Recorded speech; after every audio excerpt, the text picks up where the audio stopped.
Oke, assalamualaikum warahmatullahi wabarakatuh. Selamat pagi teman-teman. Kembali lagi ke mata kuliah Temu Balik Informasi. Kita hari ini akan membahas tentang anatomi temu balik informasi. Nah, kalau bicara tentang anatomi berarti kita akan bicara tentang bagian-bagian gitu ya. Bagian-bagian yang menyusun sebuah sebuah sistem atau sebuah struktur. Dalam hal ini adalah temu balik informasi. Nah, sebelum kita lebih lanjut lagi membahas tentang apa itu dan bagaimana anatomi temu balik informasi, kita coba flashback lagi di materi sebelumnya ya. Kemarin kita sudah sama-sama membahas tentang information need ya, di mana kebutuhan informasi ini merupakan driver atau trigger seseorang untuk melakukan aktivitas information seeking atau pencarian informasi. Nah, kenapa kemudian information need ini bisa muncul gitu ya? Kebutuhan informasi ini bisa muncul karena adanya gap gitu ya, adanya kesenjangan antara apa yang dia tahu ya dengan apa yang seharusnya dia tahu gitu ya. Sehingga kemudian muncullah kebutuhan informasi. Nah, di teori yang lain yang lebih lanjut lagi, teori informasi ini kebutuhan informasi ini ada digolongkan menjadi 3 tipe gitu ya. Ada verifikatif information need, ada topical conscious topical information need ya, conscious topical information need, kemudian ada mild topical information need. Nah, yang setiap tipe jenis informasinya ini dipengaruhi oleh clear atau tidaknya, jelas atau tidaknya, terampil atau tidaknya ya seseorang dalam mengidentifikasi kebutuhan informasinya. Nah, kebutuhan informasi ini ya, 3 tipe kebutuhan informasi ini juga turut andil untuk mendriver, untuk menggerakkan, untuk menjadi trigger bagaimana orang ini berlaku informasi gitu ya. Bagaimana perilaku informasinya dia itu dipengaruhi oleh kebutuhan informasi yang ada.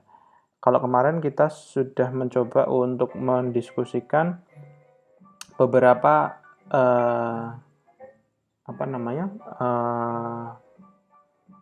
beberapa pattern ya atau pola berlaku informasi seperti asking ya, bertanya, kemudian ada searching, ada browsing, kemudian ada feed ya, dan sebagainya. Nah, kita akan bahas bagaimana jenis kebutuhan informasi itu berpengaruh atau menjadi trigger terhadap perilaku informasi tertentu. Kita sudah bahas atau kita akan bahas gitu ya di live meet di MS Teams saja. Nah, untuk materi hari ini seperti yang tadi saya sudah jelaskan bahwa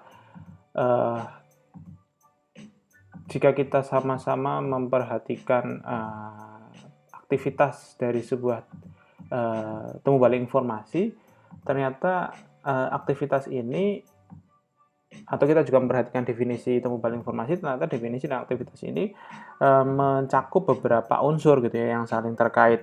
Nah, di dalam materi yang sudah coba saya siapkan di sini, saya ambil dari beberapa literatur yang saya miliki. Ini juga nanti saya bagi ya bukunya biar teman-teman nanti bisa baca juga. Ini bukunya judulnya Search Pattern ya. Ini sangat bermanfaat banget untuk teman-teman. Nanti akan ada 2 buku yang saya bagikan kepada teman-teman, atau mungkin sudah saya bagikan gitu ya. Ada Search Pattern dan Internet Research ya. Bukunya cukup colorful, jadi teman-teman bisa menikmati ya membaca buku ini, dan ini sangat bermanfaat sekali untuk teman-teman yang suka nantinya riset tentang perilaku informasi atau information seeking dan lain sebagainya. Nah, kalau kita sama-sama coba perhatikan di sini, anatomi temu balik informasi itu terdiri dari ada user, ada interface ya, kemudian ada mesinnya itu sendiri, kemudian ada konten atau dokumennya, kemudian ada creator-nya ya, ada penciptanya.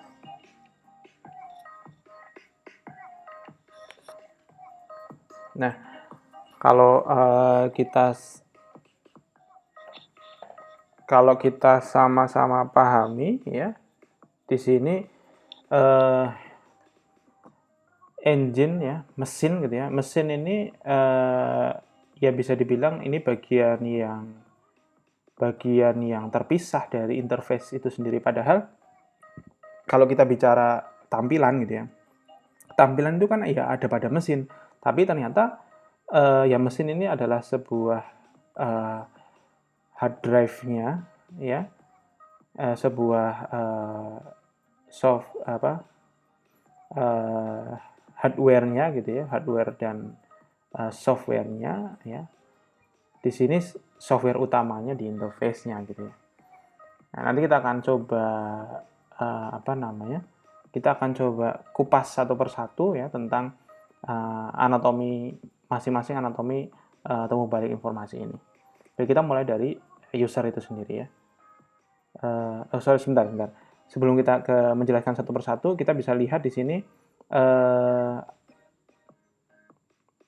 bahwa sebuah sistem temu balik informasi yang itu berupa interface ya. Biasanya interface ini membutuhkan query tertentu untuk menghasilkan sumber informasi yang dicari ya. Interface ini akan digunakan oleh user untuk menemukan konten atau dokumen. Nah, dokumen ini sifatnya bisa berupa dokumen full text atau hanya sekedar metadatanya saja gitu ya. Tetapi pasti minimal ada metadatanya, karena metadata ini sebagai modal untuk mencocokkan antara indeks yang dibuatkan oleh si indexer, si penyusun metadata ini dengan query yang dimasukkan oleh user. Nah, ini tanda panahnya ke sini kalau yang user dengan interface sistem temu balik informasi ini saling ngasih feedback gitu ya, saling ngasih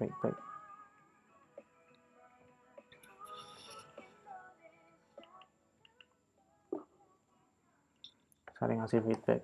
Nah, kita akan coba bahas satu persatu ya. Yang pertama kita coba lihat dari usernya dulu nih, user. Ada hal yang menarik yang disampaikan dalam buku yang saya kutip, bahwa ini tidak berlaku untuk semua user sebenarnya, tetapi beberapa user gitu ya, beberapa pengguna sistem informasi atau sistem temu balik informasi ini memiliki kecenderungan seperti yang dituliskan di dalam buku ini, yaitu definisinya disebut paradoks pengguna aktif gitu ya. Apa itu paradoks pengguna aktif gitu ya? Paradoks itu maknanya ya apa ya? Ada hal yang cukup ironis gitu ya, cukup ironis. Harusnya seperti ini tapi nyatanya seperti ini gitu. Apa itu paradoksnya gitu? Paradoksnya adalah si pengguna sistem informasi atau sistem temu balik informasi itu males untuk misalnya untuk menggunakan sistem temu balik informasi, sudah disediakan manual prosedurnya gitu ya, sudah disediakan buku petunjuknya, tapi biasanya user akan saya males baca-baca, pengennya langsung nyoba aja gitu ya, langsung nyoba make, langsung trial and error gitu ya, tanpa kemudian mau berarti nggak mau gitu ya, nggak mau untuk repot-repot membaca manual prosedurnya gitu ya. Kemudian Biasanya gitu ya, biasanya ini di dalam sistem temu balik informasi atau sistem informasi itu ada menu untuk personalisasi atau personalize eh, sistemnya gitu. Jadi sistem itu ketika kita gunakan maka dia akan mempelajari penggunanya. Asal kita memiliki akun di sistem itu gitu.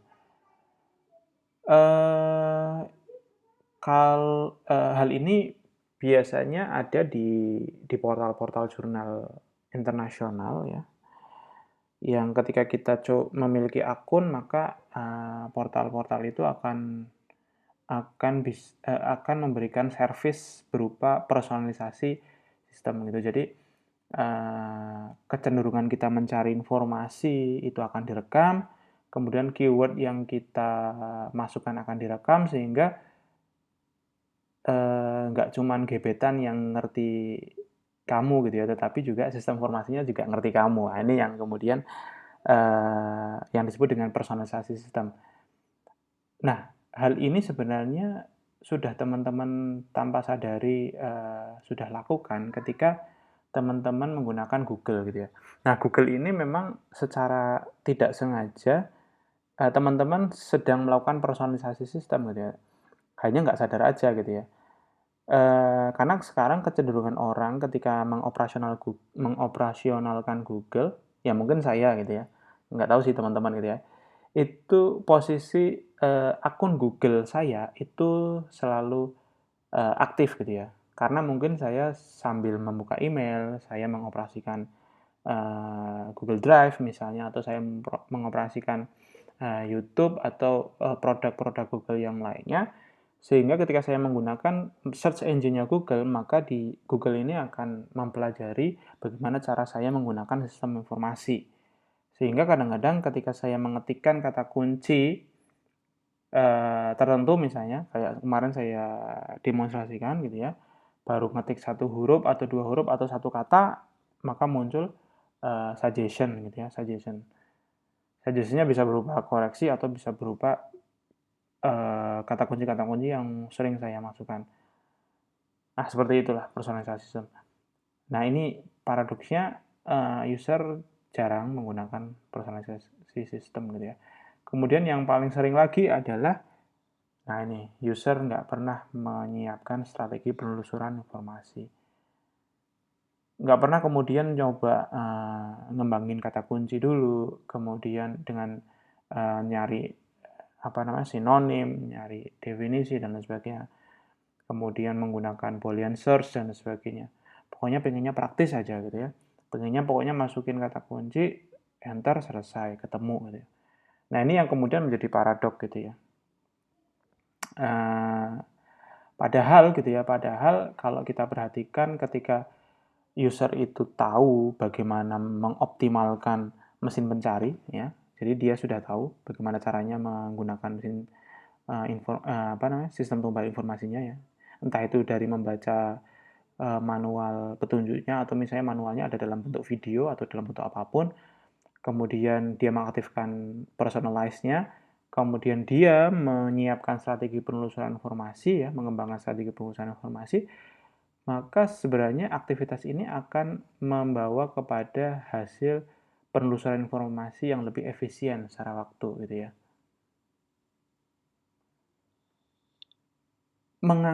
User menganggap bahwa kelamaan nih, saya harus tahu dulu caranya nyari informasi.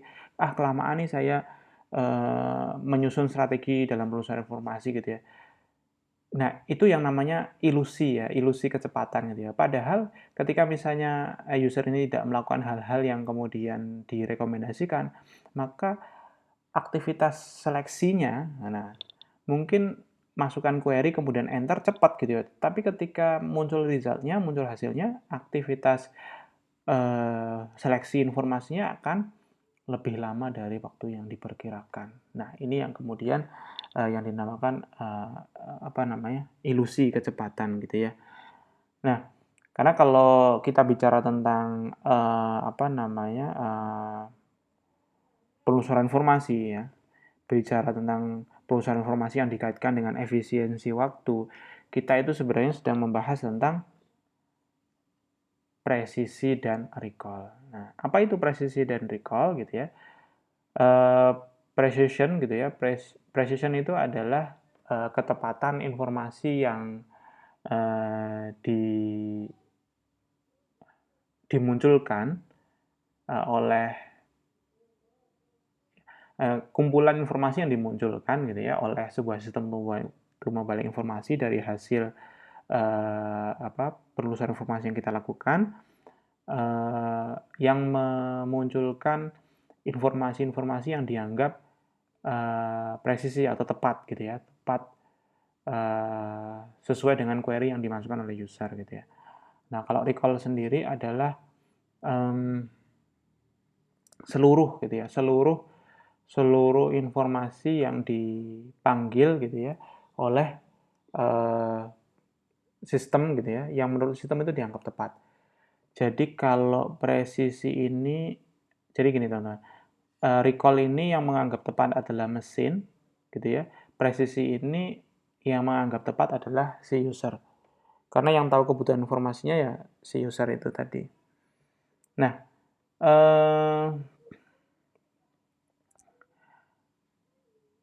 di sini tadi ya analogi paradox active user tadi ya. User itu sebenarnya punya pertanyaan gitu ya. Sebenarnya, hei kamu pengguna sistem tumbuh balik informasi gitu ya. Kamu sebenarnya peduli nggak sih gitu ya? Kamu menganggap penting nggak sih gitu ya? Ketika nyari informasi itu pengennya hanya mendapatkan hasil yang relevan saja gitu ya. Atau yang dianggap atau segala informasi yang dianggap relevan gitu. Kamu pengen yang informasi yang relevan saja atau semua informasi yang dianggap relevan. Paham maksudnya? Agak bingung ya. Jadi ketika kita melakukan aktivitas penelusuran informasi gitu ya, kita masukkan kata kunci, ya, misalnya kata kuncinya information retrieval gitu ya. Nah, si sistem tumbuh balik informasi ini ya akan memproses gitu ya. Kita akan coba lihat. Query kita masukkan gitu ya. Query kita masukkan, kemudian kita masukkan information retrieval. Nah, query information retrieval ini akan dibaca oleh mesin ya, mesin tumbuh balik informasi ini. Kemudian mesin ini akan mencoba mengira-ngira gitu ya, mencoba mengira-ngira. Dia akan melihat dari konten, dari metadata di konten ini, dia akan mencoba mengira-ngira dokumen dari metadata yang ada gitu ya, dokumen mana yang kemudian sesuai dengan query yang dimasukkan. Tetapi tidak sama dengan tidak sama dengan segala informasi yang dimunculkan dari resultnya itu sesuai dengan kebutuhan informasi user. Jadi mesin hanya membaca perintah, kemudian dia akan mencari berdasarkan mencocokkan berdasarkan indeks yang sudah dibentuk gitu ya. Metadatanya seperti apa, query-nya bagaimana, kemudian dia akan cocokkan, munculkan result. Nah, ini yang disebut recall gitu ya, recall. Jadi mesin itu akan mencoba menerka-nerka mana informasi yang dianggapnya sesuai dengan query. Nah,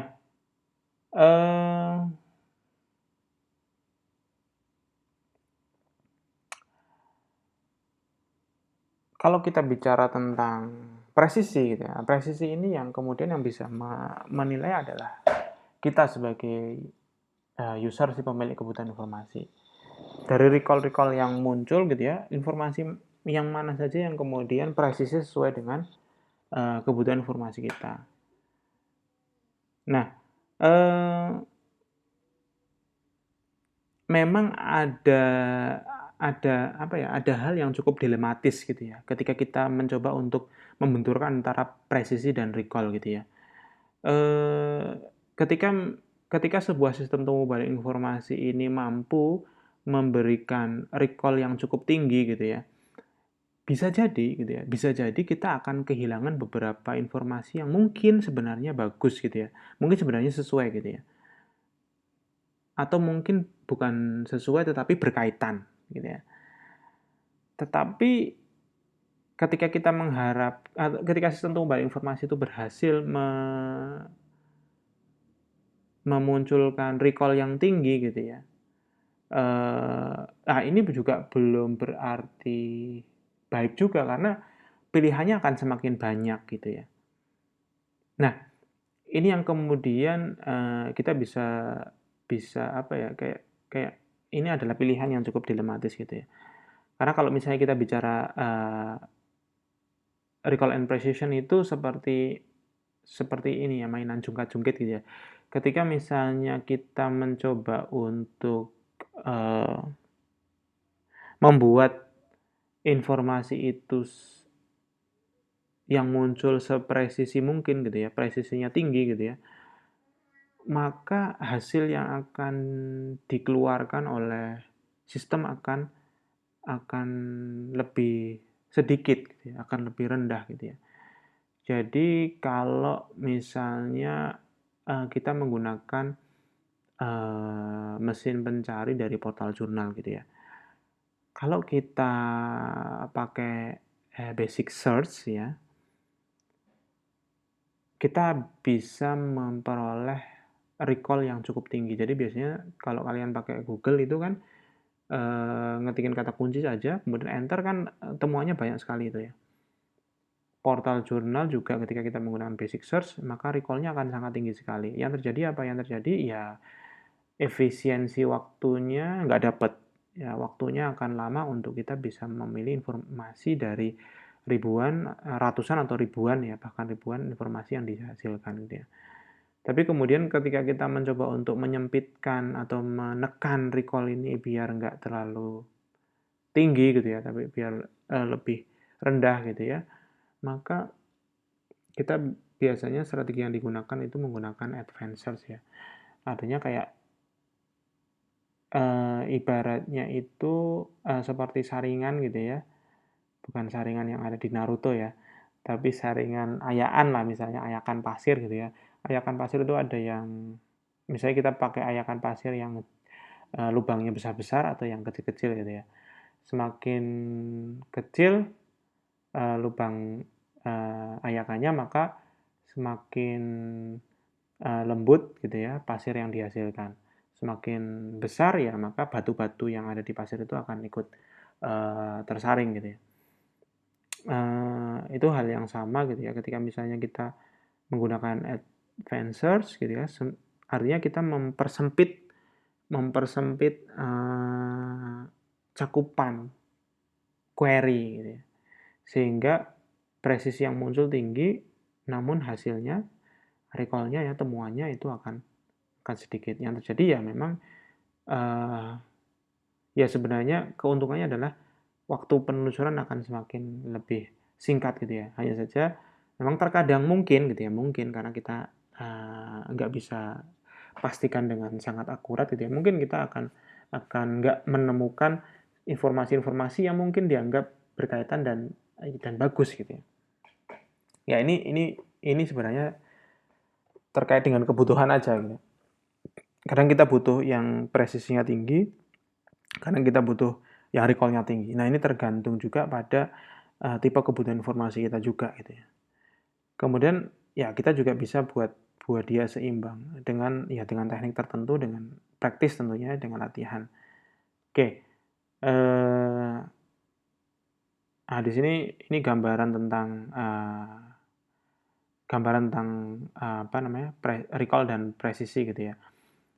Jadi kalau misalnya ini adalah kotak ini adalah samudra informasi gitu ya, maka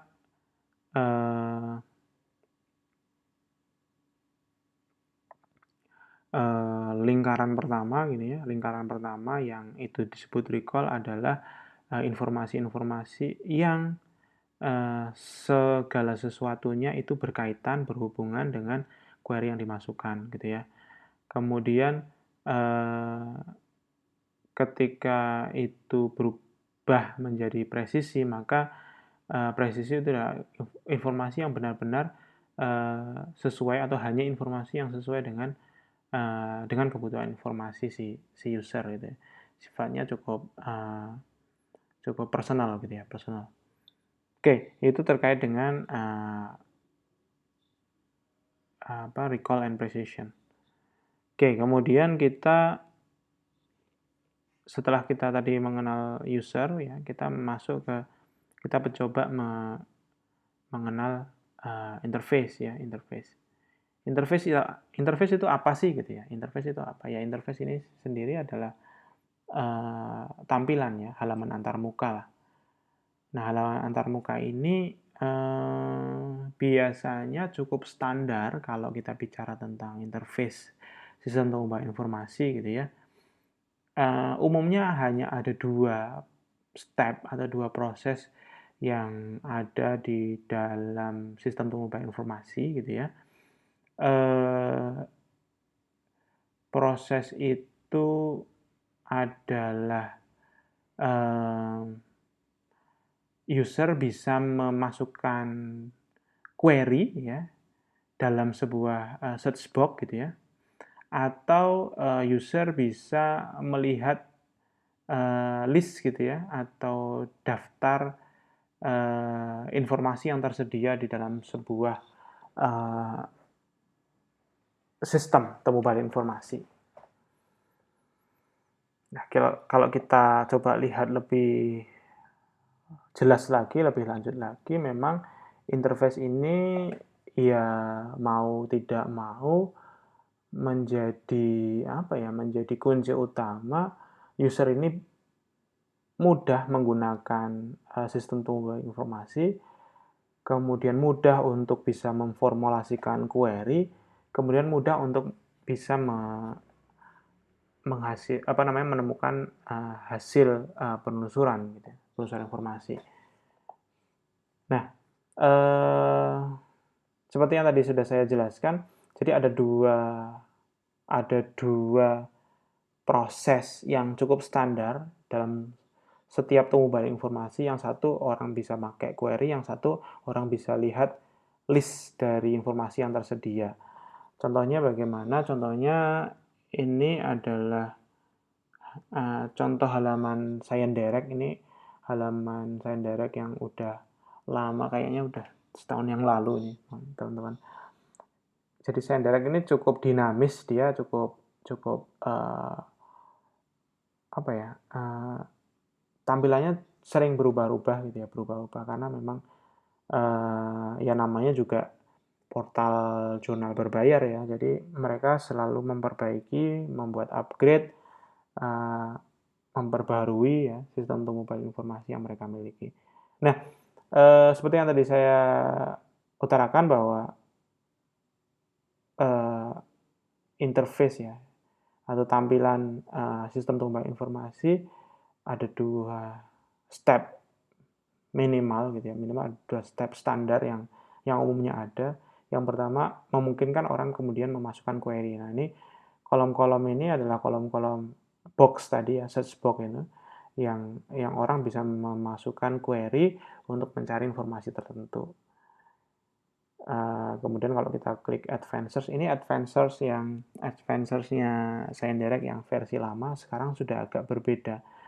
Kalau saya pribadi, saya lebih nyaman dengan tampilan yang ini. Nah, tampilan yang baru ini saya juga agak heran gitu ya, kenapa kemudian kok ScienDirect merubah tampilannya yang menurut saya lebih sulit digunakan.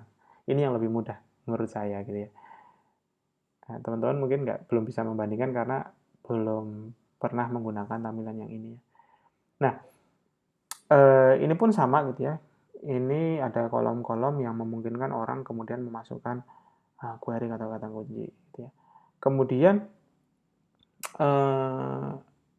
step yang kedua, kegiatan atau tahapan yang kedua, bisa saja orang itu ya melihat list gitu ya, melihat daftar informasi apa aja sih yang dimiliki oleh portal jurnal. Nah, ScienDirect juga mengakomodir juga gitu ya.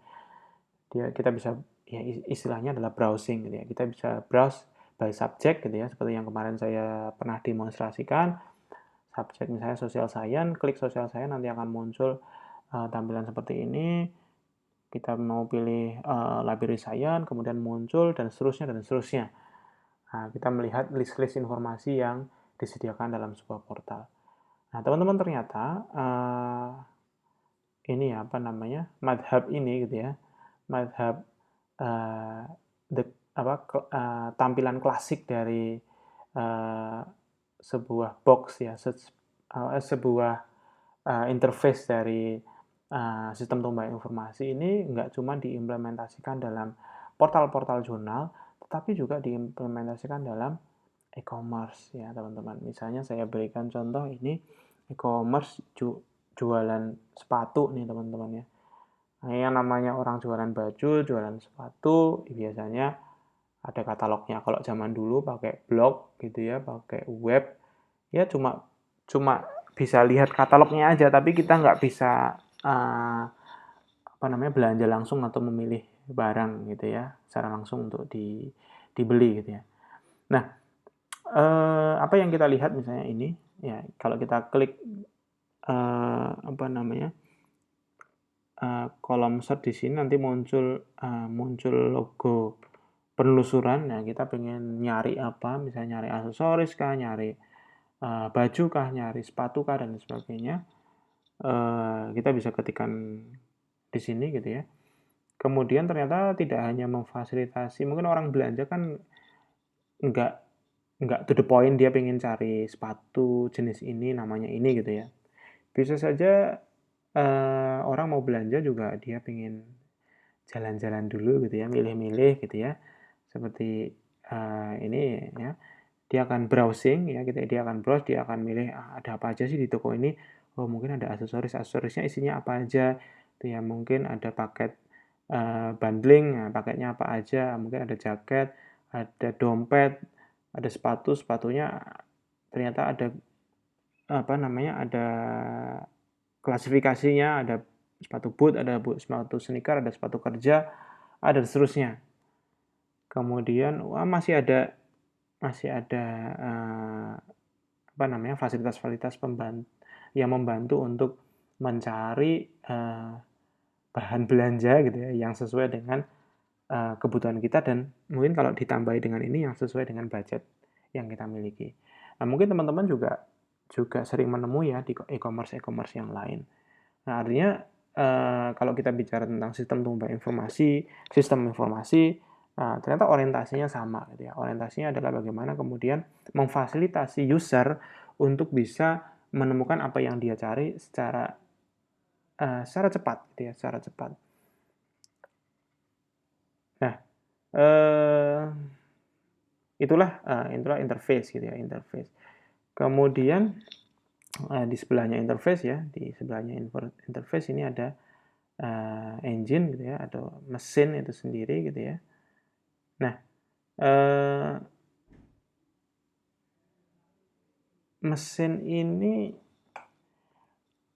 ini memang disediakan atau disiapkan gitu ya. Disiapkan tidak hanya secara teknis saja gitu ya, tetapi harus betul-betul direncanakan gitu. Cara merencanakannya bagaimana? Nah, di sini ada tim yang kemudian mencoba untuk mendesain bagaimana kemudian mesin itu bisa bekerja, dan cara bekerjanya atau untuk mempermudah orang itu menggunakan mesin itu, maka dimanifestasikan dalam sebuah interface gitu ya, sebuah tampilan. Artinya mesin, engine ini dan interface ini nggak bisa dipisahkan juga gitu ya. Nah lalu siapa yang kemudian mendesain gitu ya, mesin atau mesin, interface, dan engine ini gitu ya. Mesin dan interface ini gitu ya. Nah, kalau kita lihat di gambar ini gitu ya, ada dua pelaku yang kemudian cukup berperan dalam menciptakan sebuah sistem pengumpulan informasi yang efektif gitu ya. Di sini ada engineer ya, orang atau teknisi gitu ya yang bertanggung jawab untuk membuat sistem gitu ya. Mungkin dia punya pengetahuan tentang algoritma, bagaimana bahasa sistem informasi, kemudian dia punya uh, ya pengetahuan tentang teknologi informasi dan sebagainya.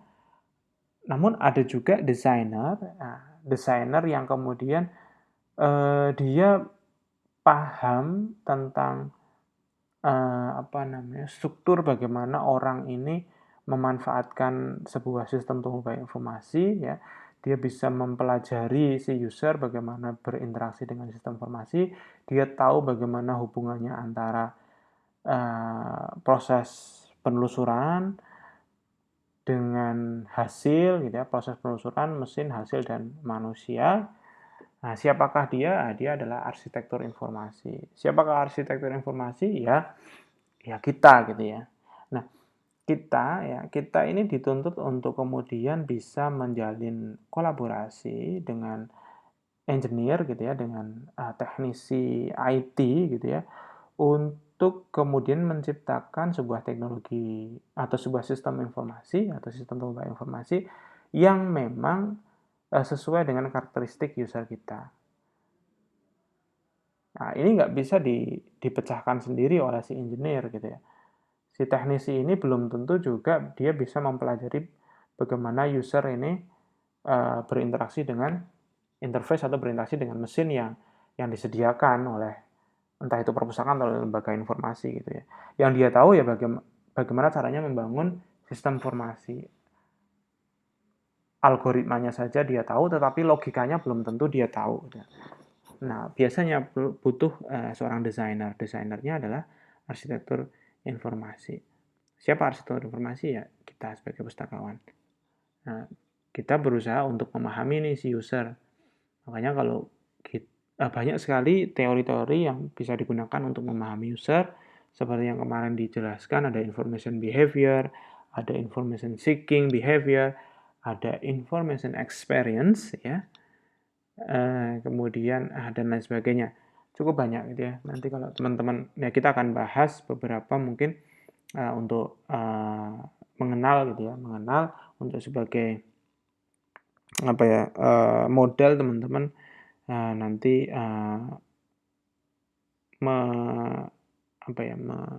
mempelajari user gitu ya, mempelajari pengguna sistem informasi atau sistem pengumpulan informasi yang kalian kembangkan. Nah, jadi engine ya, mesin ini ya memang dibangun oleh engineer tapi atas saran dan diskusi dengan desainer. Desainer ini seorang arsitektur informasi atau seorang profesional informasi atau kita ya. Nah,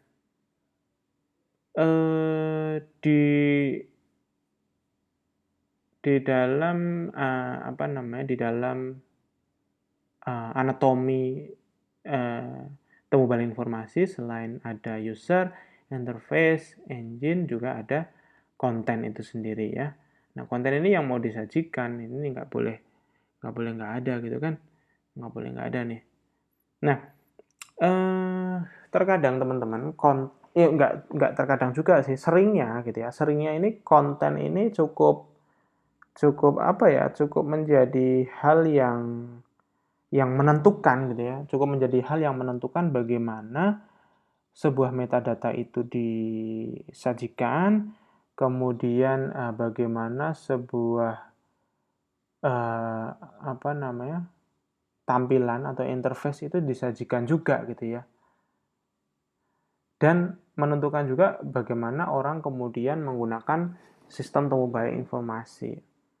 Seperti yang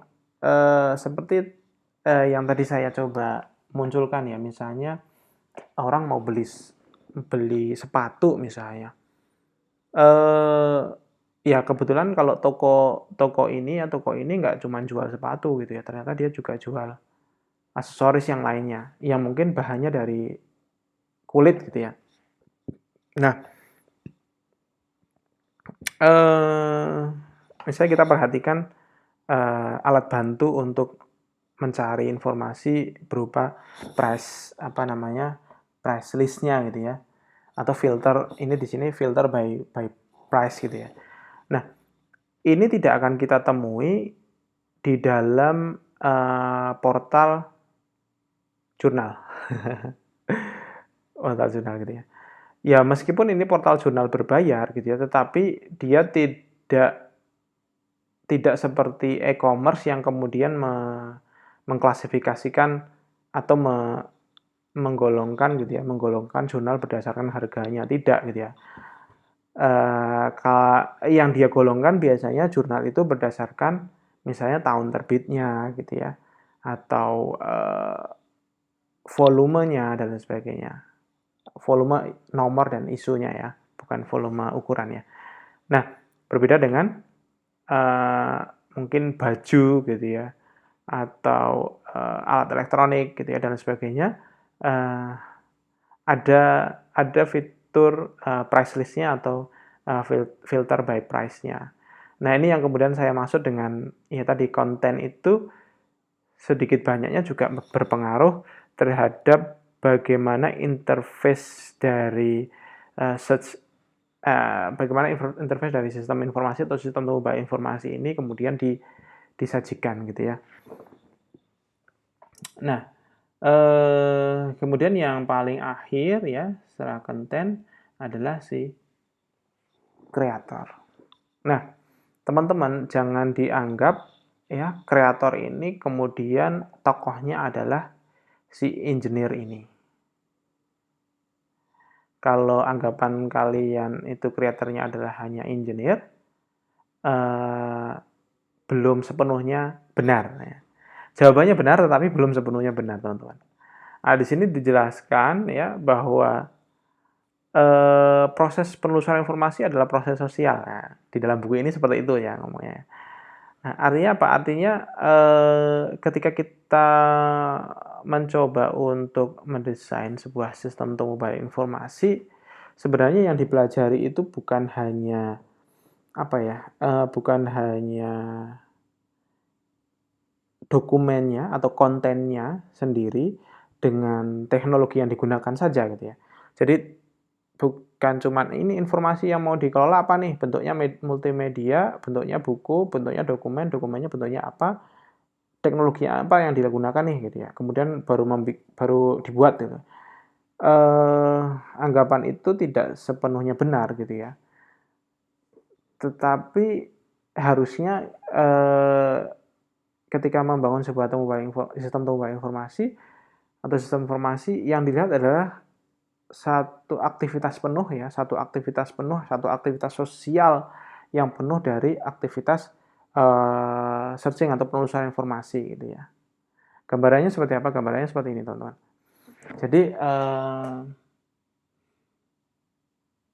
tokoh-tokoh atau subjek atau orang yang berperan ada tiga unsur. Yang pertama adalah user itu sendiri, kemudian ada desainer. Ya, desainer ini profesor arsitektur informasi, kemudian ada creator. Creator ini engineer-nya ya, engineer-nya. Nah, engineer ini tidak akan bisa menciptakan sebuah sistem pengumpulan informasi tanpa adanya masukan dari desainer ya. Desainer ini dapat masukannya dari mana? Dari hasil dia mengidentifikasi internal gitu ya, informasinya bagaimana, kemudian teknologinya bagaimana, dan eksternal, user yang akan menggunakan sistem informasi ini bagaimana. Kemudian dari sini dari pengetahuan yang dimiliki oleh user tentang bagaimana mereka melakukan penelusuran informasi itu dikelola ya. Ada istilah, mungkin teman-teman nanti di mata kuliah yang lain akan mendapatkan materi tentang knowledge management ya. Oleh si desainer ini dikelola ya pengetahuan tadi ya, pengetahuan tentang bagaimana user ini berinteraksi dengan sistem pengumpulan informasi, dan dia juga mempelajari bagaimana sistem pengumpulan informasi itu beroperasi gitu ya. Kemudian dia bisa memberikan rekomendasi kepada kreator untuk menciptakan atau memperbaiki atau mengupgrade sistem pengumpulan informasi yang kemudian sudah didesain atau baru mau didesain. Nah, ini yang kemudian disebut sebagai creator gitu ya. Creator tidak hanya bertumpu pada engineer saja, tetapi tiga unsur ini dan sistem itu sendiri. Nah, itu ya tadi yang sudah saya coba paparkan terkait dengan anatomi temu balik informasi. Ya, ada user, ada interface, ada engine, ada content, ada creator. Ya, creator di sini ternyata tidak hanya berbicara pada engineer saja, tetapi seluruh aspek yang terlibat dalam aktivitas temu balik informasi. Ada desainer ini nggak kelihatan gitu ya, karena desainer tugasnya adalah menginvestigasi si user dan menginvestigasi bagaimana cara kerja engineer dan memberikan cara kerja sistem temu balik informasi, dan kemudian nanti bisa memberikan input kepada creator untuk mengupgrade, memperbarui, merevisi misalnya seperti yang dilakukan oleh ScienDirect gitu ya. Sekarang tampilan dari search engine-nya berubah dari sebelumnya. Nah, jika teman-teman perhatikan. Oke, itu saja dari saya. Semoga bermanfaat, teman-teman. Saya akhiri. Terima kasih. Assalamualaikum warahmatullahi wabarakatuh.